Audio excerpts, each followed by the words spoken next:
Hi అండి, Vighneshwara garden. అందరూ ఎలా ఉన్నారు? నేనైతే కొన్ని రకాల మొక్కలు అయితే తెచ్చాను. ఈ మొక్క అయితే చూసారా ఎంత బాగుంది అసలుకి.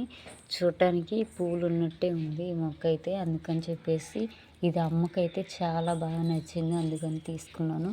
పువ్వులు అయితే అసలు పూలు ఉన్నట్టే ఉందండి. ఆకులు అయితే షో ప్లాంట్ చాలా బాగుంది.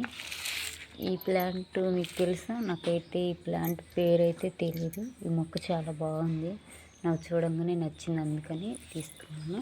ఇదిగోండి, ఇదైతే ద్రాక్ష మొక్క.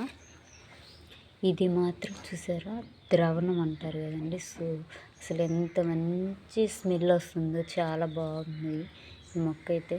నేను ఇప్పుడు ఉదయాన్నే వర్షం అయితే పడింది, మొక్కలైనా నాటుదామని. అసలు టచ్ అయితేనే చాలండి, చాలా మంచి స్మెల్ వస్తుంది ద్రవణము. నేను ఫస్ట్ టైం అండి మన గార్డెన్లోకి తేవడం. చూశాను కానీ నేను తేలేదు.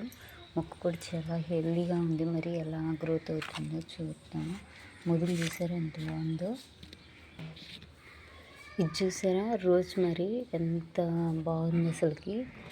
మనం ఇది జుట్టుకైతే వాడతారండి, జుట్టుకే కాదు, ఇవి ఆరోగ్య పోషకాలు అయితే ఎక్కువ ఉంటాయి దీంట్లో. నేను తర్వాత వీడియోస్లో చెప్తాను. ఈ వీడియో నచ్చితే ఒక లైక్ చేయండి. Bye friends.